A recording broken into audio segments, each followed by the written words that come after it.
Subject కి ఒక teacher ఉంటారు, అన్ని సబ్జెక్టులు నన్ను చదవమంటారు. ఇంత చిన్న బుర్రలో అన్ని ఎలా నింపాలి?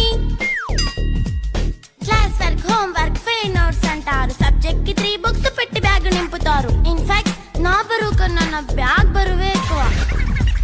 క్వశ్చన్లు, ఆన్సర్లు, సర్ప్రైజ్ టెస్టులు తమ్మి దాటుకొని మళ్ళీ స్కూల్ వ్యాన్ ఎక్కేసి అమ్మయ్య ఇక ఇంటికి వచ్చేసామనుకుంటే మార్క్స్ తక్కువ వస్తే చెయ్యాలి అసైన్మెంట్. రిపోర్ట్ కార్డ్ చూపిస్తే ఇంట్లో ఉన్న పనిష్మెంట్. హోమ్ వర్క్ చేయమంటూ మమ్మీ చంపుతుంటుంది. ట్యూషన్ టైం అయిందని డాడీ తరుముతుంటాడు. డాన్స్ క్లాస్ కి వెళ్ళమని తాతయ్య తిడతాడు. స్నాక్స్ తిని వెళ్ళమని నాన్నమ్మ ఆపుతుంది. ఇక అన్నీ అయిపోయాక కాసేపు టీవీ చూద్దామంటే మమ్మీ ఎంట్రీ ఇచ్చింది. బెడ్ ఎక్కమంది. చిన్న నాప్ తీసేలోపు తెల్లారిపోయింది. అయ్యో మళ్ళీ మొదలు ఈ స్కూల్ కష్టాలు.